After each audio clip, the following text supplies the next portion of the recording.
Nokia magic max ছক ভাঙা এই ফোন দিয়েই ফের মোবাইল মার্কেটে রাজত্ব করতে চলেছে নোকিয়া। চোখ ধাঁধানো look features. Nokia 5G smartphone 2023 সালের 28 এপ্রিল লঞ্চ করা হতে পারে নোকিয়া ম্যাজিক ম্যাক্স ফোনটি, যা আইফোনের ঘুম কেড়ে নিতে চলেছে। কোনো কোনো দিক থেকে এই ফোনটি সেরা হতে চলেছে জেনে নিন। Nokia mobile. গত মাসে নোকিয়ার নতুন লোগো উন্মোচিত হয়েছে। 2016 সালে HMD গ্লোবাল এই জনপ্রিয় স্মার্টফোন ব্র্যান্ডটিকে অধিগ্রহণ করার 7 বছর পর বাজারে নতুন লোগো এলো নোকিয়ার। আর সেখান থেকেই একটা বিষয়ে ইঙ্গিত মিলেছে, স্মার্টফোন মার্কেটের খেলাটা ঘুরিয়ে দিতে চলেছে নোকিয়া। সেই আগে যেরকমভাবে বিশ্বের ফোনের বাজারে সংস্থাটি দাপট দেখাতো, সেই দিনই হয়তো আবার ফিরিয়ে আনতে চাইছে এই HMD গ্লোবাল। সেই লক্ষ্যে এবার ব্র্যান্ডটি কিছু শখ ভাঙা স্মার্টফোন নিয়ে আসার পরিকল্পনা করেছে। তার মধ্যেই অন্যতম হলো নোকিয়া ম্যাজিক ম্যাক্স।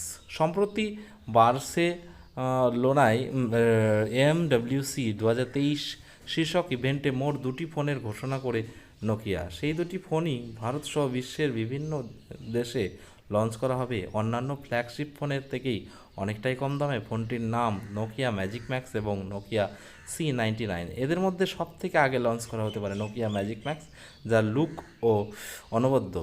বিগত বেশ কিছুদিন ধরে ফোনটির একাধিক ফিচার, স্পেসিফিকেশন, এমনকি দাম পর্যন্ত ফাঁস হয়ে গিয়েছে। সেই সব তথ্যই এক নজরে দেখে নেওয়া যাক। এর ফিচার এবং স্পেসিফিকেশান। এই ফোনে দেওয়া হচ্ছে একটি 6.9 ইঞ্চের super AMOLED full touch screen display, যার রিফ্রেশ রেট 120 হাজ কর্নিং গরিলা গ্লাস 7 দ্বারা সুরক্ষিত থাকবে। এই ডিসপ্লে পারফরমেন্সের দিক থেকে এই ফোন চালিত হবে একটি স্ন্যাপড্রাগন 8 জেনারেশন 2 প্রসেসরের সাহায্যে। সফটওয়্যার হিসেবে ফোনটিতে অ্যান্ড্রয়েড 13 ভিত্তিক প্রসেসর দ্বারা চালিত হবে।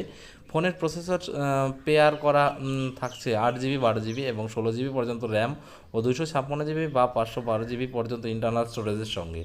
ট্রিপল রিয়ার ক্যামেরা সেটআপ দেওয়া হচ্ছে ফোনটিতে, যার primary sensor 144 megapixel. Secondary camera হিসেবে এই ফোনে থাকছে 16 megapixel plus 5 megapixel sensor. Selfie ও ভিডিও কলিংয়ের জন্য নোকিয়া ম্যাজিক ম্যাক্সে একটি 64 মেগাপিক্সেল ফ্রন্ট ফেসিং সেন্সর থাকছে। ডুয়াল সিম সাপোর্টেড এই ফোনে অত্যন্ত শক্তিশালী 6500 mAh ব্যাটারি দেওয়া হচ্ছে। ভিডিওটি যদি ভালো লেগে থাকে অবশ্যই ভিডিওটিকে লাইক এবং শেয়ার করতে হবে এবং তার সাথে সাবস্ক্রাইব করতে ভুলবেন না।